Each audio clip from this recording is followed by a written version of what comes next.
Welcome to State of Real Estate Podcast. I'm your host, Adam Lowry. Missing my co-host today, Patricia May, behind the camera, though, directing. And sitting with me today, the infamous, notorious, the well-known Frankie Rosatto. Man, how you doing, brother? Very good. Yourself? I'm doing all right, man.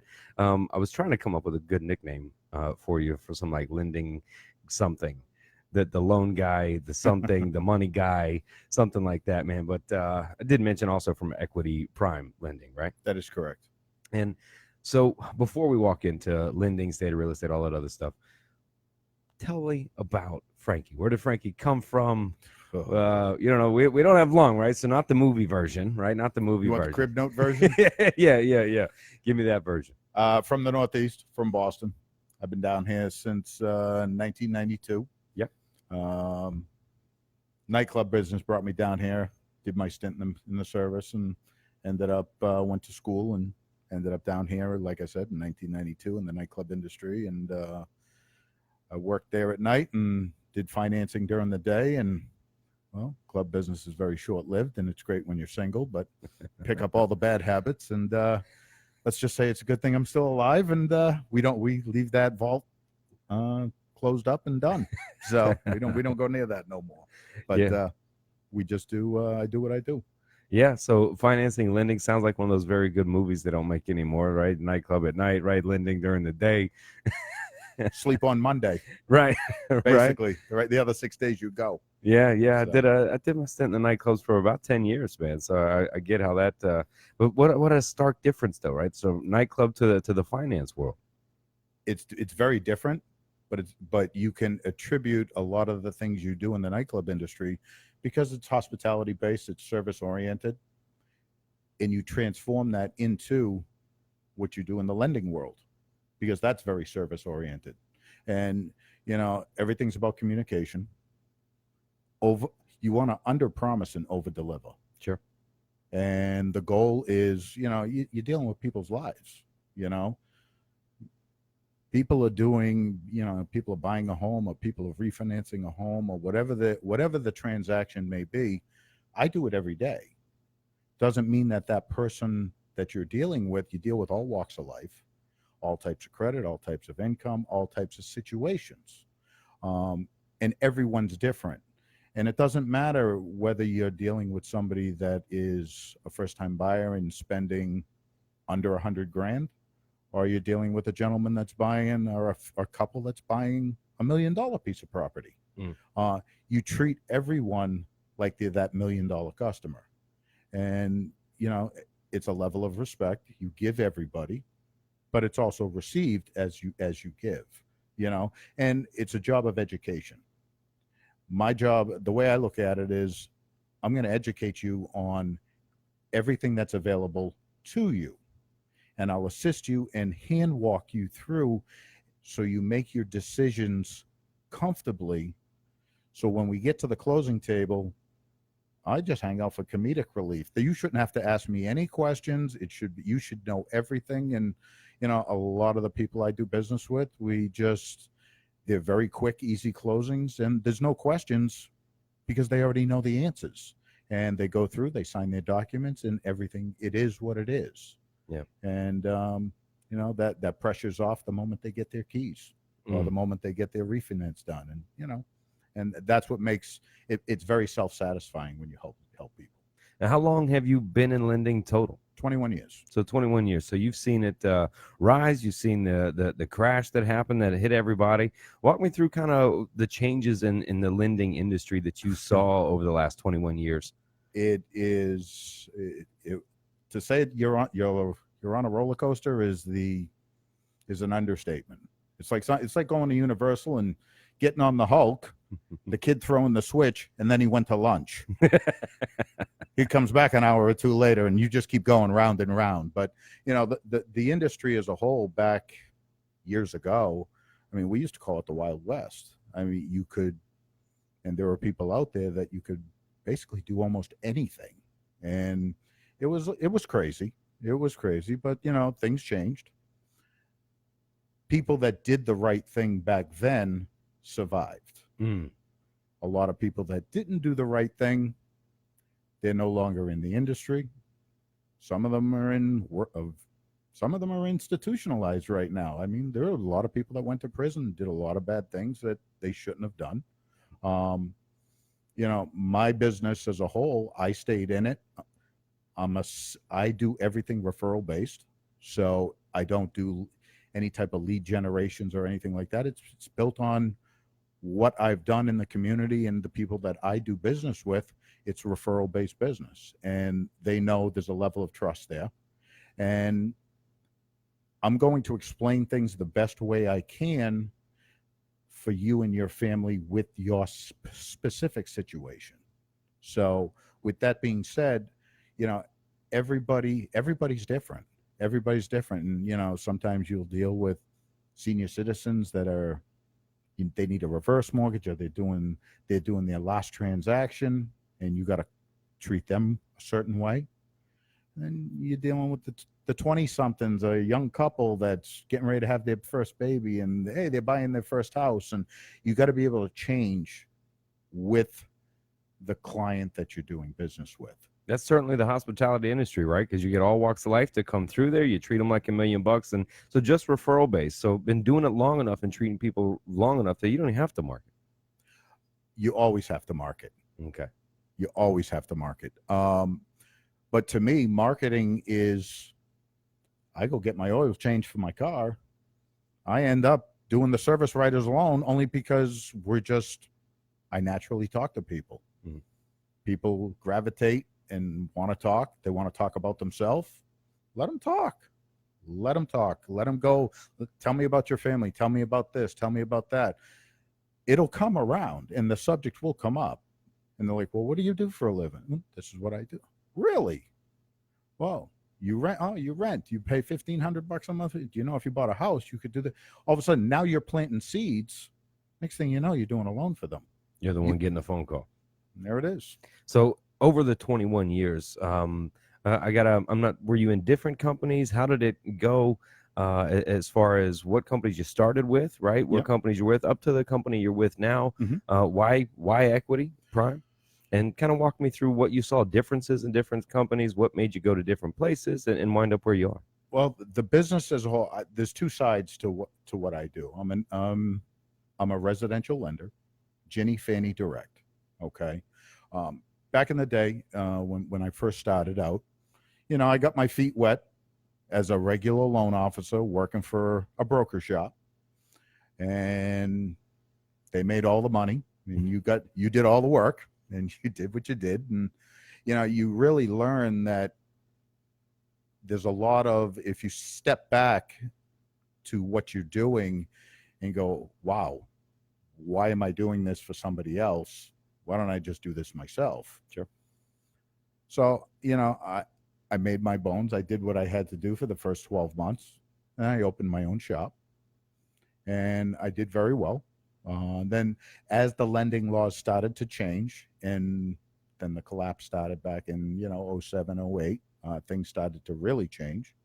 I merged with another company. And, I've only been with roughly 4 companies in the 21 years, and I own one of them, which is a private money platform specifically for on the commercial investment side. That's separate from the residential side that I do with Equity Prime, but it's a different facet of lending. Okay. Equity Prime is a direct lender. I got to tell you, and being in the business as long as I have, I've never worked for a better family of people. All in all, from the receptionist to the closing to post closing and processing, underwriting, and everybody in between. All the mechanics. And is any company perfect? No. The difference is everybody within this company, and I say my company because I've been there for a number of years. I did take a short hiatus and leave over the last year, and it was due to personal issues within my family. And I took a short hiatus, but I couldn't wait to get back. And I was gone for about 6-7 months. And what a difference. Just to see what else is out there. Um, and if you don't try that Yeah, sometime in your life, you're always going to what if yourself, sure. and I did that. So I did. So I'm not going to what if myself. I know. Yeah. And let me tell you, nobody could pull me from where I'm at. You could offer me the moon and stars. I'm good. And it's because of the people I work with. Um, Everybody pulls together. If there's an issue, whether it's my deal, somebody else's deal, somebody needs help, everybody as a whole, and I'm talking from our corporate office up in Atlanta to our office here, and even some of our sister and brother offices in different states that we do business with, Yeah. uh, we all come together. We got it. We make it work. And the goal is to close and to help that client and get that customer satisfaction that they deserve, because they don't know, they don't understand. Well, that was going to lead me to the next question, right? Is so many people don't understand, right? It's lending. All right. So is it as basic as credit score gets you this money down and that's it. Right. And so I think a lot of people may lay back on buying a home because they think it's just some straightforward thing that they either can't qualify, right? They don't know all the other variables that can go into it, how magic can happen, right? Things well, like that. well here's the analogy I use. You always see on TV, and you see the puppet in his underwear. I'm going to apply for a loan on over the phone watching TV on the couch. Right. Right. That's about as real as the puppet. Okay, it really is. Yeah, it's a great ploy. I mean, it's animated, it's nice, it works. It's a marketing ploy. It's all of the mechanics that goes behind the scenes.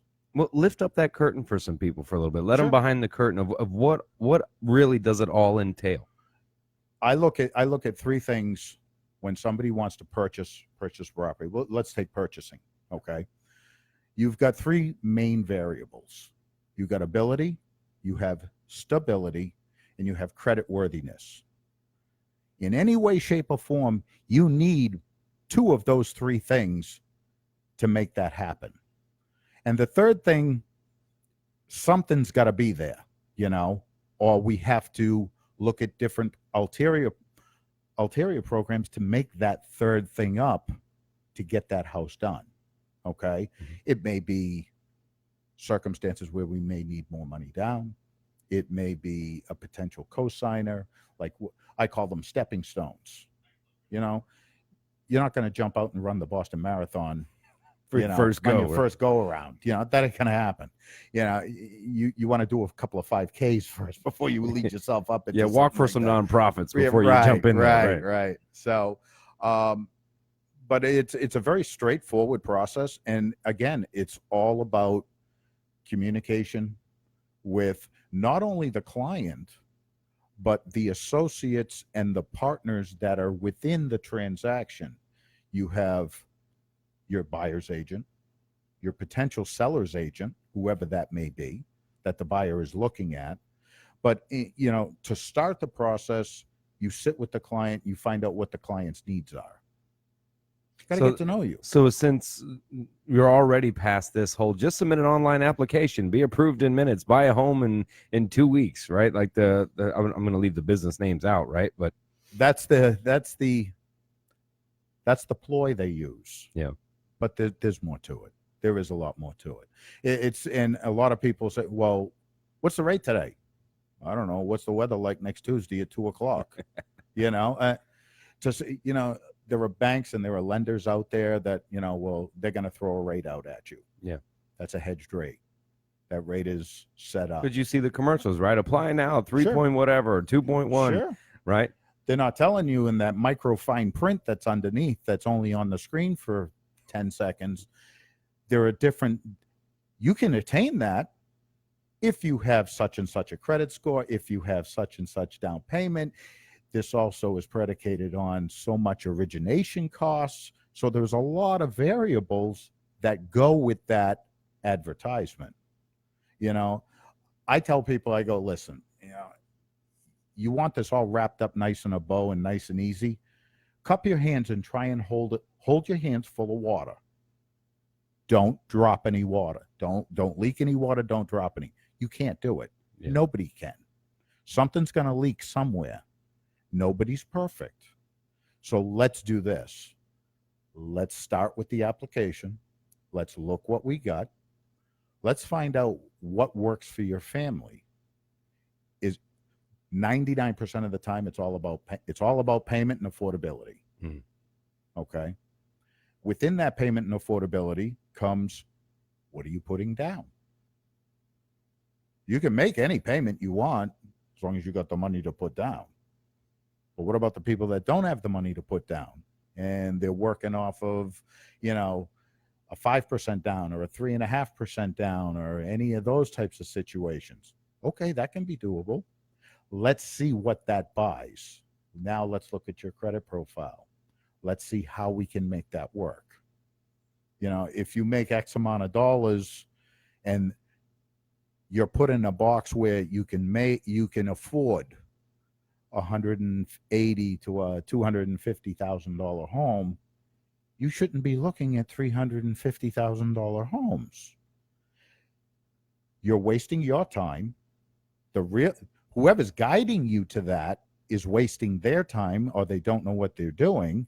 So let's make sure we're all in the same book and on the same page. So, lending becomes the first stop, right? Of course. That's where you start. Of course. So a lot of people trying to buy their first home, right? They're already looking at houses, right? They're looking at houses. They're not sure where they're at.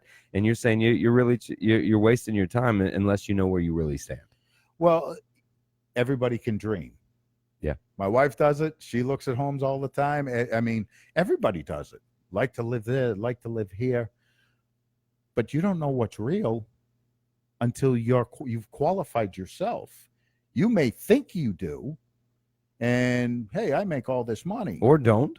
You could turn around and, okay, yeah, you make X amount of dollars, and on paper, this is great. But then when I open your credit up and I find out you got two $800 car payments because you like to ride in your big toy and your wife's got a toy and this and that, and all of a sudden your debt ratio is out of whack because you've got so much credit out. Doesn't mean it's bad. It's just you got a lot out. We can't afford all this. Yeah. So let's not start running. And this is a process that takes, I can actually, get through somebody's profile in an hour and sit there and go, okay. So that's good news. A lot of people, I think, are afraid to submit that app. That's going to take weeks on end to pull something together, get an actual real snapshot. No, we can actually, when I go to talk to somebody, no matter who that may be, and, I try and keep it as lighthearted as I can. And I tell them, I said, listen, treat me like I'm your defense attorney. Tell me everything. I need to know it all. Did you do it? Because yeah. Does the glove fit? All I want to do is to be able to, if there is a potential issue, I want to know how to get around it. Yeah. If I don't know it, and I've had people that everybody thinks they're smarter than everybody else. And there's nothing that is embarrassing or anything, and I'm going to use a hypothetical situation. A gentleman wants to buy a house and, he pays a little bit in child support because it shows on his pay stubs. It comes right out of his check and this and that. But, he didn't mention the other $2,500 a month in alimony he's paying because it don't show on anything. And we're going through it. Yeah. Do you pay this? No. He ain't saying a word. We're halfway through the process. I'm going to find out. Yeah, you're going to see. We're going to find it. There's too many policies in place and there's too many backups. I need to know. And it's better to address it sooner than later. And here's the thing, and this is where it works with your realtors as well. Nobody's perfect. If an issue or an instance comes up, bump in the road. Nothing is a perfect deal in today's world. If there's any bump in the road issue, potential issue, as a loan officer, pick up the phone, contact your client, If it's something you need to contact your realtors. They need to know what's going on. At least the buyer's agent. I keep my seller's agent always in the loop because I keep everybody in the loop at the same time. And that's for clarity. You want to do that. And sometimes the news isn't great. Yeah. But I'm addressing it.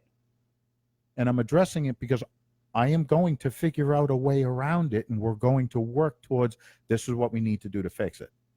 It's not cost. There's nothing difference there's no difference in time, or is there going to be a difference in time? Do we need to extend those things depending on the circumstances and the situations?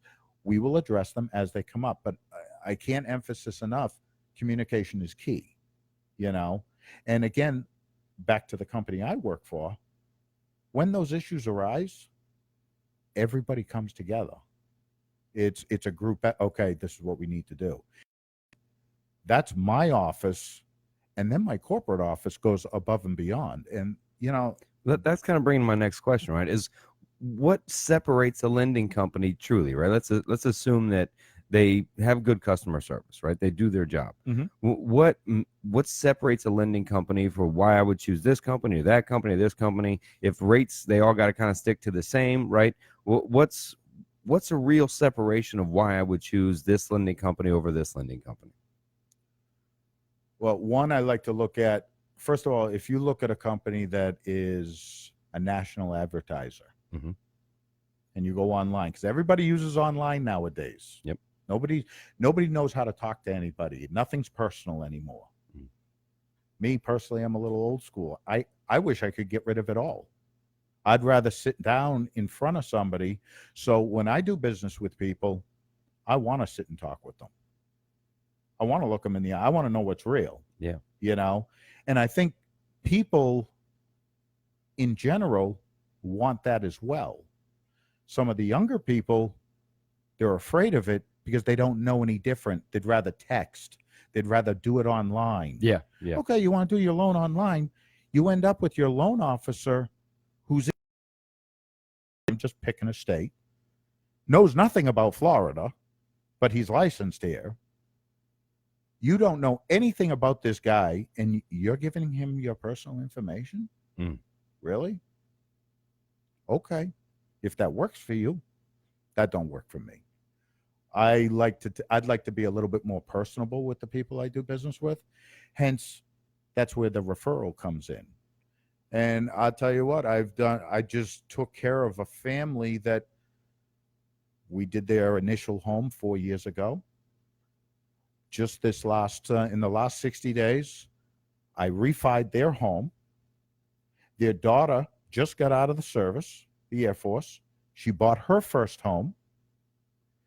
The realtor that helps her, she's very big in Disney. Okay. The daughter's grandparents bought a home, which is the parents of the mother of the original refi. There's 3 transactions right there. 2 of them are purchases. Me and that realtor ended up doing so much together where the lady works at a law firm locally. Their HR director bought a house with that realtor and me, and hence it exponentially just rolls. And you give the same level of service to everybody. Every loan was different to an extreme. Yeah. One's FHA, one's conventional, one's VA. I mean, we did every type of loan out there in the big 3, but everyone got the same level of service and everyone was ecstatic. And matter of fact, I've got 3 files right now going with the realtor that have nothing to do with the family, but we did so well and is everything seamless? We mitigate it so it's as seamless as possible. Now, the lender plays a lot like kind of like an offensive coordinator, right? It's not so straightforward that you can, all things legal, of course, but you can move things, make some magic happen, do this and give information too about what they can do over the next 2 months, right? I mean, that's kind of how I see the lender as the coordinator of the setup of it, right? What's the offense? Well, I tell you what, I would I would use the analogy of my New England Patriots, but considering we didn't really make it this year, that's okay. But yeah, Josh McDaniels. I mean, he's the playmaker. Yeah. He sets it up. He sets the stage, and you're correct because everything that is done, there's a reason behind it. Just like every document that is done, you want to not only sign. You want to tell them what this document is. This is why you're signing it, and this is why we have it. Like we have every lender has disclosures where there's approximately 2 to 3 disclosures in a standard package, all about receiving an appraisal. I'm just going to pick a subject. Yeah. Okay. One says you have a right to receive the appraisal. One says you're going to get the appraisal in such a time. I mean, and the other one is just another form of saying you have a right to the appraisal because you paid for it. Yeah. And people scratch their head. They're like, isn't this a little redundant here? Yeah. Yeah, it's getting a little crazy. Here's a form that says you got a form. Here's a form that says you're getting a form. Here's a form that said you received the forms and paid this much for the forms. Here's another form that says all these forms are good. And this is the world we live in because of the regulations that have been put on us, and we do what we have to do. So, but explaining it and going through those forms and going through what the numbers are, and these are estimates at this time, and before we lock a loan and we do this, and this is why we do it this way, it gives them a level of comfortability. It's like playing Dr. Phil, and doing everything but sending Xanax through the phone and wine, It's okay, guys, I got you. We're okay. Everybody's freaking out, but I call my clients on an average of every other day, even when there's nothing going on. Unfortunately, a lot of them freak out because they think, "Oh my God, he's calling me." Why's Frankie calling? What happened? What happened? I'm like, nothing happened. It's all good. How you doing today? What's going on? Why are you calling me? I just called to say hi. Your appraisal's in. This is what's going on. I should have this back, and this is where you're at. It's in underwriting. I should have it out in a day or two. So why are you calling me? I like you, okay? That's all. What do you want me to tell you? Would you rather me not call you? No. I like it when you call me. Other than the heart attack I'm having right now, that the lender called. And this is the husband. God, I talked to the wife. Is the wife okay? He said, no, she's okay. She's picking out for it. Don't let her spend anything on credit. No credit. She can't use credit. Yeah. But we joke around that. It's if you keep everything, you can't always be serious. Yeah. You can do business, but you don't have to make it in such a way that it's stressful. Try and take as much stress off them as you can. It's one of the most stressful things you can do, right? Is just buying a home anyway, right? So I think it ranked over marriage even, right? So, I mean, trying to keep it lighthearted and fun. You're talking to the guy that had multiple heart issues years ago because I take it extremely personally. Yeah. And if things don't go right, I got my wife chasing me around the house with a bottle of Xanax. You need to take one of these. Calm down. I'm like, leave me alone. I need to work. I need to stay focused right now. And that's because of the way I look at people. And, to me, I can't, if I'm taking it and if I'm doing a loan for you, I'm not going to fail you. We're going to get through it because I don't need the practice. I don't need to be doing all this work to let you down. And that doesn't mean, does that happen? Do people get let down and things and deals not go through? Yes, it does. It does happen. Why does it happen? Usually from not setting up the deal or not getting enough information up front. Okay. You need to qualify your people correctly. You need to do things in such a way that you're not going to intimidate them. You don't want to intimidate anybody. You don't want to, this don't look good, or I don't like this, or you keep things positive. Yeah, like the doctor that's in front of you reading your report back and just making sounds and faces. Well, I was going to say, say something, man. What's the worst thing you can hear from a doctor? You're dying. No. Yeah. He don't know. That means you don't know. What is that? Yeah. Wait a minute. After what the procedure, what's that mean? And Yeah. that's what we don't want to hear. Have a plan. You always have a plan. This is what we're doing. And I tell a lot of couples all the time, listen, this is like a short-term marriage. It's me and you in Vegas. We're gonna have a great time, and then we get out, and it's over. Okay? And you guys go your way, I'll go my way, and you guys will be smiling by the time it's done. Hopefully, that's the way you want it to always work. Does it work that way all the time? Sometimes it don't. And unfortunately, you can't blame the client. You can't, I mean, you can blame myself ultimately because I'm taking it on. But when you look at something and you make a decision to go, this is what I can do, be sure that's what you can do. And then also have a backup for that, God forbid, in case something comes out of left field that you don't know about. Hence, that's why I tell everybody, treat me as your defense attorney. I need to know everything. And your ratios for getting deals done and getting clients to closing, that's how it becomes a lot higher than other people that are in the business. And then you have the people that, unless it's a perfect deal, they turn it down. They turn you away. Well, that seems to be what I would think the online process would be, right? That they're playing this quantity game where they're just saying get as many apps in as we can, spending millions of dollars nationally advertising, let's get as many apps as we can. If they meet this criteria, yeah, boom, boom, boom, with a lot of rejections, just kicking people out because that person's not sitting with them. The loan officer's not talking to me. What can we do? Here's what we can do. Here's my take on some of these companies, and this is just my opinion. Okay, this is not factual. Are they lenders? Yep. They have an NMLS license? Yep. And they get phone calls in these phone rooms, and they take apps. And these are licensed individuals that are basically like telemarketers. Yeah. They're taking applications. Now, here's what they do.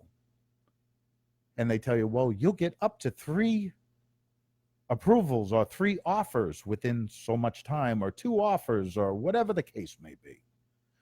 Oh, they'll give you, if you're that 800 credit score, that 740 and above, you got 20% down, you got a retirement fund and all kinds of assets in the perfect square, fits in the perfect square hole, it's a deal. They're going to keep that one for themselves. What they are is their lead generation companies that turn around and sell those leads to smaller broker shops, lending institutions that are specifically set up to buy that information as what we call a warm or a hot lead. This person just called us. He's looking for a house. He's not in our wheelhouse. We're going to sell this off. Or we hit our quota for the day and we're going to sell this block of money off, this block of business off. Again, that's an opinion. I could be a conspiracy theorist on it, but makes sense to me. I'd do it. If I had that business, I would definitely do that as well. Yeah, I mean, why not? You're selling off a potential lead that way, but then, well, like you mentioned earlier, is now your information is getting passed all over to who knows wherever to whoever. That's exactly my point. So you got 3. I heard from a person that I just recently did a loan for, retired VA, went online, did his online app. 30 seconds after he did his online app, he probably got 9 phone calls. He couldn't shut his cell phone off fast enough. And he had to shut it off for like 3 days. He's like, it was crazy. He was getting called. Everybody tried to sell him everything under the moon and stars. And what they're trying to do is get enough information and get you so far down the road that they get you locked in. And when they get you to that point, now you're in too deep. Now it costs you money to get out. And they want to order an appraisal. Let's get disclosures out. And everything's a rush, rush, rush, rush, rush, rush, rush. Okay, well, they're telling you something, but now other things are going to come into play because they don't get to know you. Yeah. And to me, it's a disservice to, and it's the age of technology. It's a disservice to the average person that's sitting there going, I'm buying my first house. I don't know what the hell I'm doing. And I just had this guy telling me, yep, we're going to do this. We're going to do that. I don't know anything of what the guy just told me. All I know is what the monthly payment, he says it's going to be about this, plus your taxes and insurance and so forth when we get it all locked down. But other than that, you don't know what the hell's going on. Yeah, and people that aren't versed in it or their first time, you get that right person on the phone who knows how to talk and walk you into it. You're like, oh, this is going to go great. You're walking into a blind. There are guys out there and ladies. There are people out there. They're pros. Mm-hmm. They know, if you know how to talk, if you can sell, they do very good at what they do. Doesn't mean they're bad people. It's their line of work, and not to begrudge anybody from earning a living. Is it something I'd do? No. I'd rather get my book of business from people that come to me and say, I was told to call you because I need some help. I need this, or I'm looking to do this. Great, no problem. Let's sit down. Are there any times, I've heard a couple people, well, don't buy the house right now, wait till interest rates do this. Is there any sort of special trick time that somebody that wants to start an application with lending is that real? Well, I mean, obviously when rates fluctuate giant and down, right? That not the obvious, but like. Well, first of all, my crystal ball isn't any better than yours. So, I mean, if you're looking to do something, act on it. You're not committed to anything. So, like when I get people, at least it gives you an idea of where you're at. Yeah. Nobody's going to hold a gun to your head and go, listen, you need to buy this house. You maybe do an application and you did that. No, it's actually quite the opposite. I've got some clients that some of them needed some help, whether it be credit or they're self-employed. They haven't been self-employed long enough or whatever the case may be, or a combination. I've got people that I've been doing business with for a year and a half, and we stay in touch. We're actually friends. And I'm just helping them through the mortgage process and through their own lifestyle changes to help them get to where they need to be so they can buy. So some processes take an elongated period of time. Some people are go, let's put it together. So depending on who that client is, and again, that's why you treat everybody the same, help them. Just, what are you looking to do? Listen. That's why, God gave you 2 ears and 1 mouth. Listen to what they're saying and then educate them and give the best advice from your personal experience in your professionalism within the business. And some of it may not work for them, and some of it may. And at the end of the day, when it's all said and done, they're the ones making the payment. They're the ones that are going to live in the home. With that being said, my job is to educate you, to help you make the best conscious decision for you and your family, whatever that may be. I've had people turn around and I had a person just turn around recently and go, I'm not ready. I think I'm going to rent for another year. I think that's a good idea. Okay. Tell you what, but when you're ready, I'm here. And if you have any questions in the meantime, information is free. Call me. I'm on the phone 7 days a week until my crazy wife makes me shut the phone off. 9 o'clock at night, I'm taking phone calls on a Saturday night. She's like, really? Hey, But you're available. That's the point. Yeah. It's just, it's the business that we're in. And she understands it. Yeah. So, and we've been together 20 years. So she understands Frankie too. Yeah. It's that relationship that she knew what she was getting into. So, and I did too. And, we work it out. And, it's scary because an awful lot of business and there's a lot of lenders that they don't do anything on the weekend. That's the busiest time of the week for me. Yeah, it's when everyone's shopping, right? I mean, when you're not at work, you got time to go out, look at things, give it a shot. But you always need somebody wants to go look at a house. Well, you can't get pre-approved till Monday because my bank's not open. Call me. I'm over at 4 o'clock in the afternoon. Now you may get me after I get a drink or two in me, and I'm like, then everybody gets approved, and then I got to turn around, scratch my head, and go, "What the heck did I do this weekend?" Oh boy! Note to everyone out It's there: call yeah, Frankie after yeah. 4 on After Saturday. 4 on Saturdays and Sunday afternoons. But yeah, if I put it together, and if I go and tell somebody I'm going to do this, I can do that. Unless something comes up that nobody told me about, we're getting it done. We're going to get it done because Well, I'm making a commitment to make it work. Doesn't mean everything works perfectly, but we get there. yeah, the final question that we ask everybody that comes on the show, right? I'm gonna actually first time I'm gonna ask it twofold to you because you're in two different areas of lending. Okay. Typically, the question is, what is the state of real estate as you see it today? And what I would add to it is, what is the state of real estate as you see it today, and the state of commercial lending as you see it today? Well, there's two questions, so there's two very different answers. Mm-hmm. As far as the state of lending, I think it's great. I think we're not gonna. I don't believe we're ever gonna go through what we went through years ago. Been there, done that. Think they have too many rules, regulations in place now to stop that. They to me they have a little bit. It's a little bit on the overkill side, and the current administration has eased up on some things, which makes it easier for home ownership. The economy, the way things are, is stimulated. Rates are great right now. So whether you're refinancing or whatever you're looking to do, and people still have to live.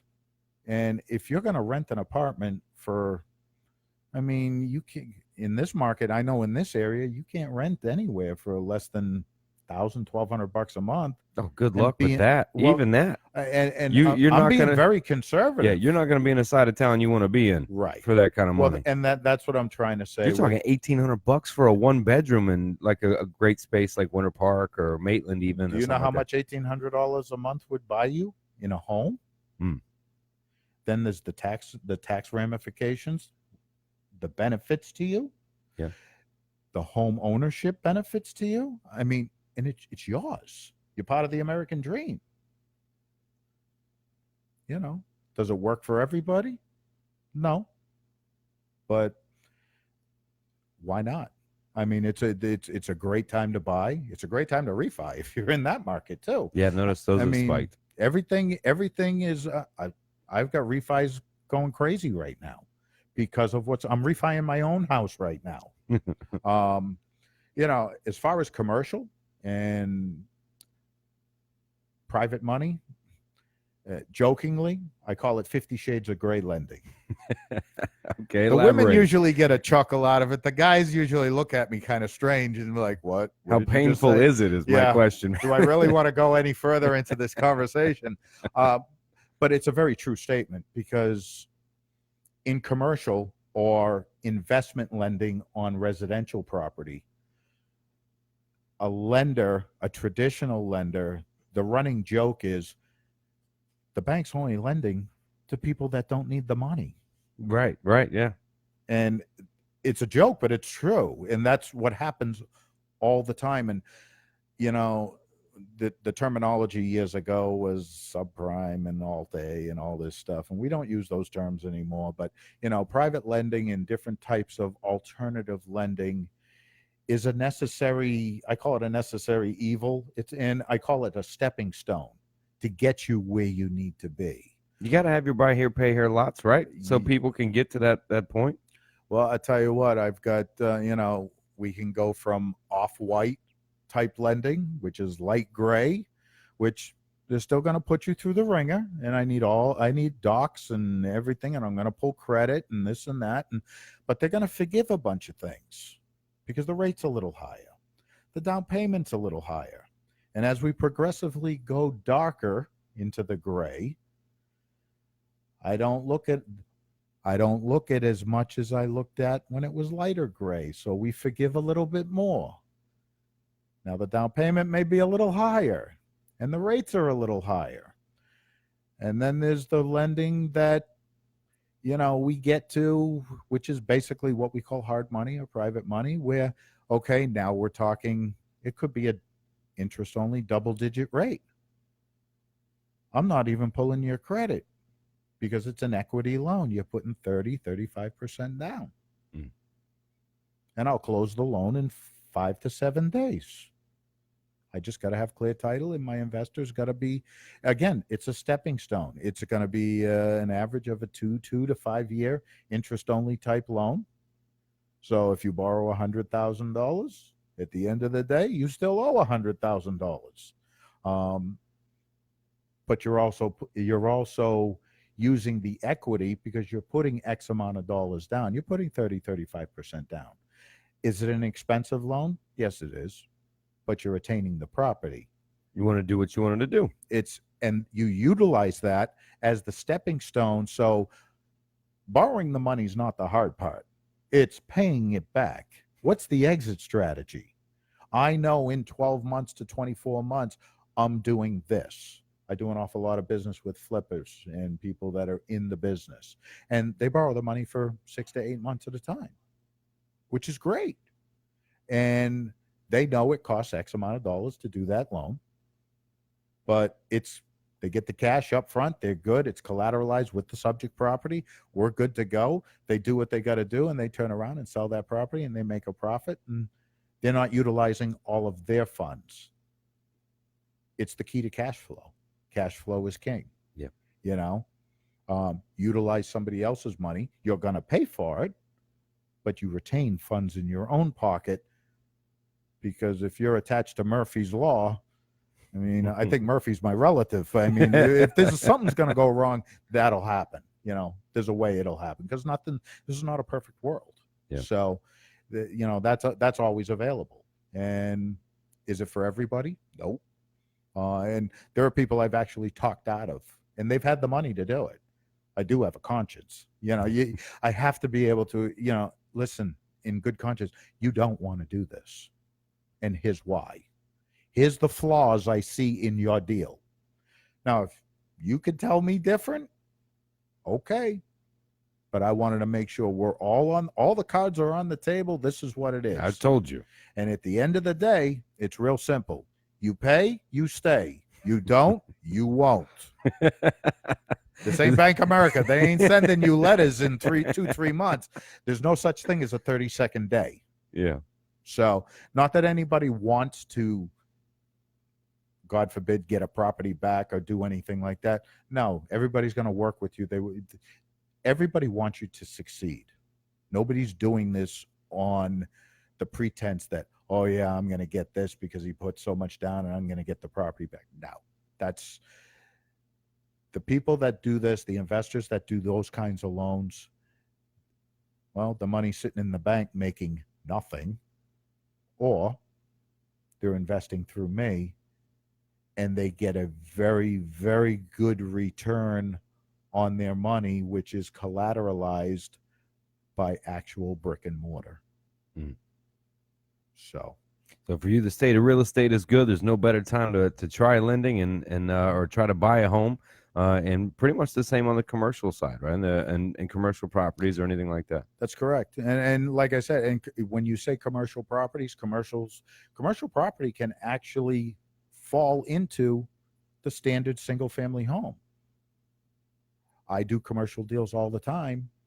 They're non-personal entities on single family residences, whether that be for potentially renting them out or flipping them for profit, renovation, multifamily, a stepping stone to attain the property, but then we flip them into a much lighter gray 30-year fixed loan. That's a commercial loan, but it's a single-digit rate, and that's a long-term rental type, and you're building your asset portfolio. So there's all kinds of ways to attain wealth in your portfolio, in your business model. So, when the bank turns around and says, sorry, we're not going to help you, and you're just starting out at your first one, well, sometimes you gotta pay the band to dance on the first time around. You got to do it once or twice. And then all of a sudden you're attaining assets, and now the bank may look at you a little better on by the time you get down the road a little bit, and you got some stuff under you to be able to say, well, look, I've done this, I've done this. Look at my portfolio. Oh, okay. Now you're looked at it in a much better light. So that's Yeah. pretty much it. It's Where let everybody know where they can find you, how they can get a hold of you if they're watching this show. If I'm at my I can give you my direct line is 407-463-4760. Available every day, all the time. I'm with Equity Prime Orlando, and my email address is F as in Frank, my last name, Rosatto, Rosatto, at equityprime.com. And feel free. Anybody has any questions or anything and just want to run anything by me in scenarios, information's free. It don't cost you anything, you know? And whatever I can do to help anybody, I'll be more than willing to, do what I can to help you achieve your goals. appreciate it, Frank. Frank, the Money Man Rosatto. Thanks for being on the show. We'll see y'all. Actually, we have a show tomorrow, so we'll be back with the State of Real Estate podcast tomorrow. Thanks for hanging out, and be sure to reach out to Frank for all your lending needs. Thanks again, Frank. Thank you.